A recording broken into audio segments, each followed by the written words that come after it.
Hey, welcome to the Bitcoin Bodyboarder podcast. This is Tony, and I just want to give you a quick update. I'm not back into full swing doing my podcast from my studio. I did buy this media mod for my GoPro, so I can be a little bit more spur of the moment. I also like to hike and kayak, and that's a good time just to get some thoughts out while I'm recording it. So while I'm sitting at home tonight, I see this article or a video about Jamie Dimon teaming with Coinbase, and I thought, like, all right, good, he's finally coming around. And only a few days ago, the news spun it where like he was all in, and I'm like, all right, well, I'll forgive his past transgressions with the subprime loan scandal that he's part of. I still don't know how those guys got away with that, and that was the first indication I had that Trump wasn't really all about what we really need, which is 100% justice. Hillary at this point, okay, but to me, the big culprits that really changed American life was the 2008 subprime mortgage crash, and that was Jamie Dimon and Lloyd Blankfein. Lloyd Blankfein was so cocky and arrogant. Forgot the name of the documentary, but he said in that documentary, Americans are going to have to learn to get what did he say? Americans are going to have to get used to having less. And he fucking smug. Like, so these people think that because they fooled us, right? Just lying, like blatant lying, somehow they think that's like, like they're predatory and that you're too weak to see the lie, so then you deserve to get ripped off, is basically their whole fucking deal. So to report on Jamie Dimon now saying, oh yeah, I believe in the blockchain, but Bitcoin's a scam. Well, first of all, it clearly shows he doesn't know what he's talking about. Second of all, I bet he's never even studied Bitcoin. Like, I don't know, watched a free Bitcoin seminar on YouTube, or maybe gone to one.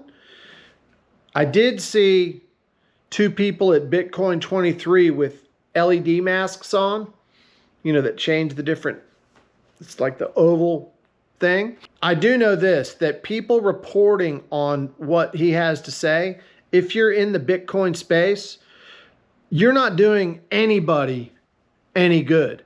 I would ignore Jamie Dimon unless I was law enforcement, or maybe there's somebody or a country that got screwed over by him that would send in a strike team just to pick him up and rendition him, because the subprime scam was, I think people forget how damaging that was, but that is the point in America where things really started to go downhill in a massively accelerated fashion.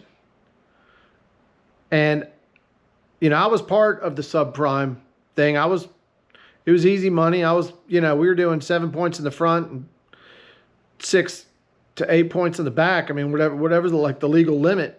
But we were doing CISA loans, stated income, stated asset. So, I mean, I even had to tell a guy on the phone once, I go, dude, you need to tell me you make more than what you just said, or I can't give you the loan.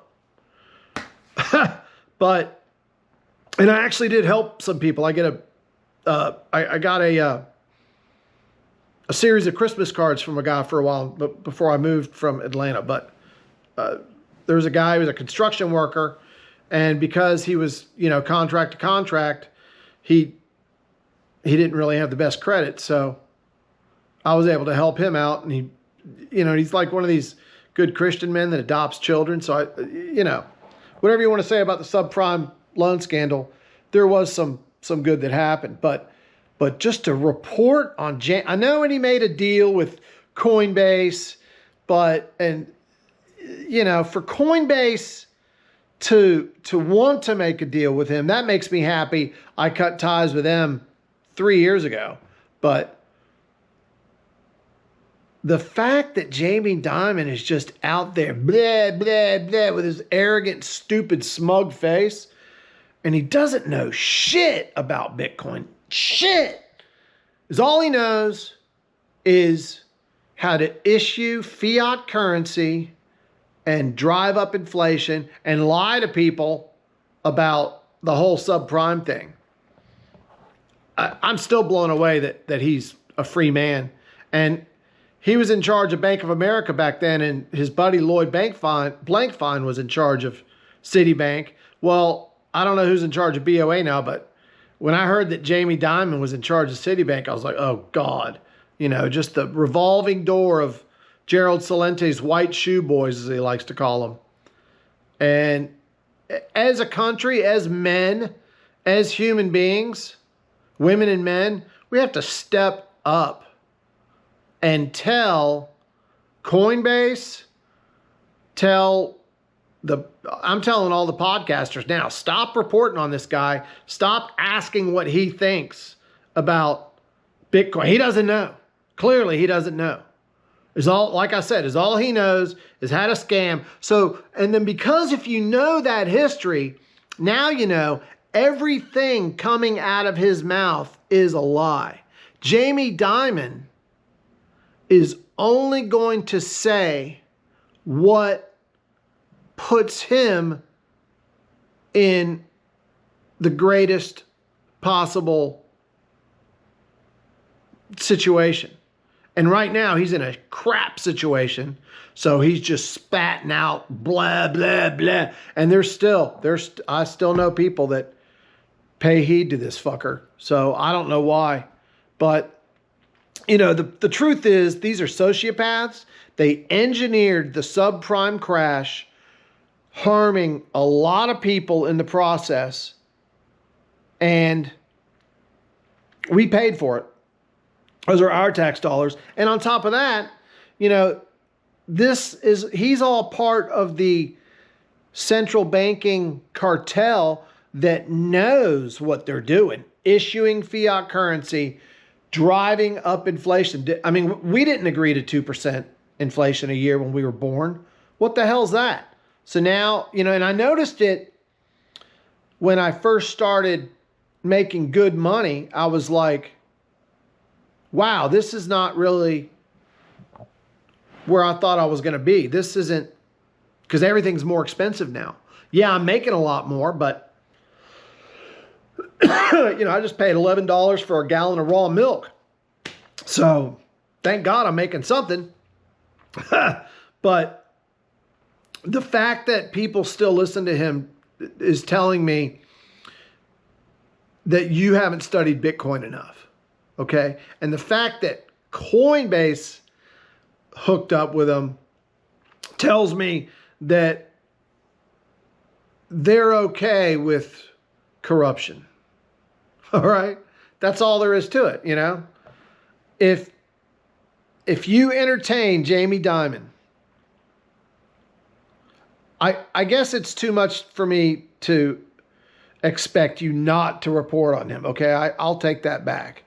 But unless you're ridiculing him, I really don't want to hear anything he has to say. It's ridiculous. How has America forgot the 2008 subprime crash, which, let's face it, has a lot to do probably with the creation of Bitcoin itself. Bitcoin was the antithesis of exactly what happened to America and all the stupid bailouts before. It was like, no, we're done with that. Now we got a mathematical solution to overcome these demons on earth. And that's what they are. Okay. And conversely, Bitcoin is Jesus whipped the money changers in the temple. Okay. We should not have to pay to lose the value of the money that we have to work to earn, that some other guy just prints. And every time they print it, there goes your value. All right. And as what they're doing, it's a game. They're buying up real assets. While Klaus Schwab is out there, you will own nothing and eat the bugs. So Jamie Dimon is all part of that. okay?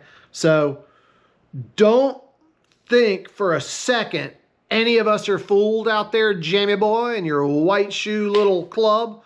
No one's buying it. You're done. Bitcoin already won. And please, for the love of God, just go fuck off to whatever island you bought and just hope we forget about you. That, at this point, you should really hope we forget about you. Because when real justice comes, if we get real justice, is what real justice looks like, are federal marshals and spec ops guys out of SOCOM going to pick your ass up in the middle of the night. That's what justice would look like. And everybody I know that's into the Bitcoin space would like to see that happen. So watch what you say. In fact, don't watch what you say. Just shut up and go away. At this point, Jamie Dimon, you're done. Step down. And you clearly, if I was a stockholder in Citibank, I would call for his resignation, because if he's out there publicly stating all the negative stuff he said about a new asset class that's clearly outperformed everything else, clearly he doesn't know what he's doing and he's incompetent and needs to be removed. So it's two-tier. We got, just from my own disgust at what a gangster pig he is, and then, in the more current legal operational way you would take care of it would be to get him off the board, have the board fire him. Because, the guy came out and said, oh, I believe in the blockchain, but I still think Bitcoin's a scam. Well, that's clearly incompetence and not understand. Okay, you either have incompetence that he didn't do his due diligence and did the research to say that, or he's just so corrupt, he sees that we're winning, and he's out there just going to badmouth it because I have a face and, a platform. Fuck him. Anyway, I honestly said I was not going to do Bitcoin-related things on the Bitcoin Bodyboarder podcast. I like to focus on my craft, my life, really into bodyboarding. As you can see here, I have many of them in my boardroom. And I got a really nice bass guitar delivered to me today from a flash flood of gear. Thumbs up to Alex Budnick that curates a really nice collection of mid to high-end professional instruments. Mid-tier to, so you're talking anywhere from, about $1,000, maybe lower for some other models, but right around 1,000 to about 2,500, right there in that little sweet spot. And of course, he's got stuff that costs more and stuff that costs less, but that's like the bulk. And the kid knows what he's doing, and he's been at it for, I say kid, he's a young man. He's been at it for a while, and he's really geeked out on Japan-made instruments. And I have a lot of respect for Japan. When I was a young Marine, I was at Kadena Air Base, and we would go there sometimes because they had an outdoor like food truck area, but it was like trailers, and it had that smell like an amusement park. So it was very, it was a place to kind of get a little American nostalgia while you're in Japan. And they had these little stone benches set up and whatnot. And I saw this Japanese guy on his way to work, to one of these little fast food places. And there was a paper cup 15 yards out of his way. He went and got the paper cup and threw it away and then went on to work. And this guy, maybe he was the manager, but he had the paper fast food worker hat and the schmuck. And man, the Japanese are really, if you tell them this is the uniform, man, they're just like, they're really into it, man. They got a lot of zeal and gusto. And, like the construction workers you see out there all wearing chin straps on their hard hats, because that's what the uniform says to do. So that's what they do. And I think that's great. And then so, like a Japanese-made bass guitar, it's a Seymour Duncan made in the ESP factory. you can see how my tone changed when I start talking about, you know, music and Japan and the craftsmanship that they put into a guitar like that. And, you know, I already played it, already did my practice for the day. And, yeah. So I like to do what we're doing while we hodl lifestyle Bitcoin podcast. I don't want to have to, I'm never going to talk about Jamie Dimon ever again. Okay. This is my one time to gripe and say what I had to say about Bitcoin, other than just hodl, stack, and work on your craft. And by craft, you know, also fitness, touch grass. They all say touch grass. I've got some videos like this where I'm walking through the woods. So we could start uploading those pretty soon. But this is the Bitcoin Bodyboarder Podcast. My name's Tony. Thank you very much for your time. I hope I'm able to open your eyes up to Jamie Dimon and just how insignificant and irrelevant he actually really is. You know, and that you could just look at the face. You could see that smug ego. It's really wild to, you know, they say stay humble and stack sats. You know, I think a lot of us already are, you know, humble.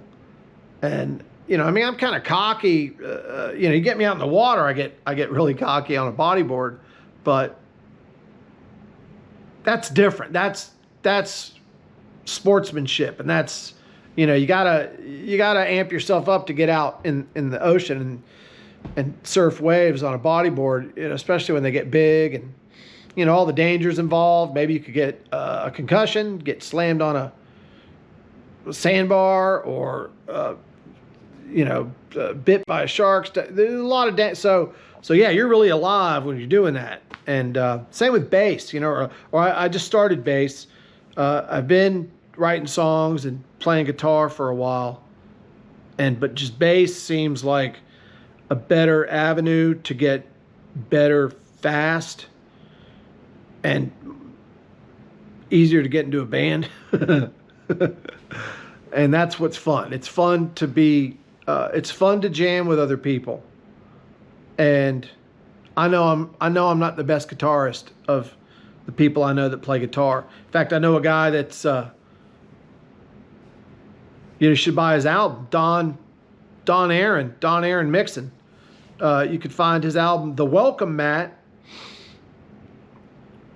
on streaming services near you. Bandcamp, I do believe, is one that he's on. And I actually bought a vinyl record, a CD, and then when you do that, you get a link for free MP3 downloads. But, you know, he's a professional musician and recording engineer. And that's really how he makes his money, is as a recording engineer up in Atlanta. So that's the kind of thing that, you know, that guy, like, he was the best guitarist in high school. When we went to high school, everybody had one of those people. So, you know, I was undisciplined and was involved in so many other things, you know, the way a lot of us are. But now that I'm semi-retired and I'm hodling Bitcoin, it's like, oh, well, let's really get back into music. So I wrote a bunch of songs on Udio, or I should say, I prototype songs on Udio. Is that a little bit more accurate? Because it's AI, but they're a lot of fun. And it just seems to me that the next step in my music journey is learning to play bass. And I've already learned 3 songs, so cool. Thank you very much. This is Tony Castellucci. I'm out.